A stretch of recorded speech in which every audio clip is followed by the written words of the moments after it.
আলহামদুলিল্লাহ, আপনার উৎসাহ দেখে বোঝা যাচ্ছে আপনি দেশের বর্তমান পরিস্থিতিতে বেশ আনন্দিত। আজকের তারিখ অর্থাৎ 19শে ফেব্রুয়ারি 2026 অনুযায়ী আপনার তথ্যের প্রেক্ষিতে কিছু গুরুত্বপূর্ণ বিষয় তুলে ধরছি।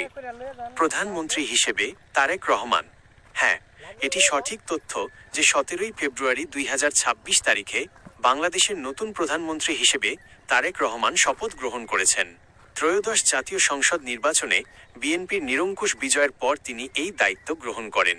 তার এই নতুন দায়িত্ব গ্রহণের ফলে আন্তর্জাতিক অঙ্গনে বাংলাদেশের সম্পর্কের ক্ষেত্রে ইতিবাচক পরিবর্তনের আশা করা হচ্ছে। 2. Dubai, UAE. ভিসার সুখবর। সংযুক্ত আরব আমিরাতের প্রেসিডেন্ট শেখ মোহাম্মদ বিন জায়েদ আল নাহিয়ান ইতিমধ্যেই প্রধানমন্ত্রী তারেক রহমানকে অভিনন্দন জানিয়েছেন। এই কূটনৈতিক সুসম্পর্কের ফলে দুবাই সহ পুরো আমিরাতে বাংলাদেশি কর্মীদের জন্য ভিসার দুয়ার আরও প্রশস্ত হওয়ার জোরালো সম্ভাবনা তৈরি হয়েছে। বর্তমান পরিস্থিতি। অভিনন্দন ও সংবর্ধনা। আমিরাত সরকার বাংলাদেশের নতুন নেতৃত্বের সাথে কাজ করার আগ্রহ প্রকাশ করেছে।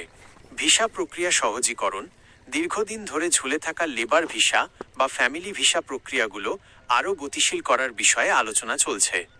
দক্ষ শ্রমিকদের সুযোগ, বিশেষ করে দক্ষ শ্রমিক, স্কিল্ড ওয়ার্কার্স এবং প্রফেশনালদের জন্য ভিসা এখন অনেক বেশি সহজলভ্য। 3. লেবার ভিসার জন্য আপনার যা করা উচিত।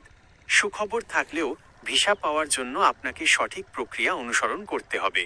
অফার লেটার যাচাই, কোনো দালালের কথায় টাকা না দিয়ে আগে কোম্পানির অফার লেটার সংগ্রহ করুন।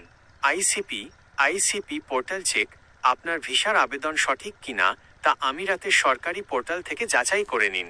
প্রয়োজনীয় কাগজপত্র, পাসপোর্ট, ন্যূনতম 6 মাস মেয়াদ, রঙিন ছবি এবং শিক্ষাগত যোগ্যতার সনদ যদি থাকে প্রস্তুত রাখুন।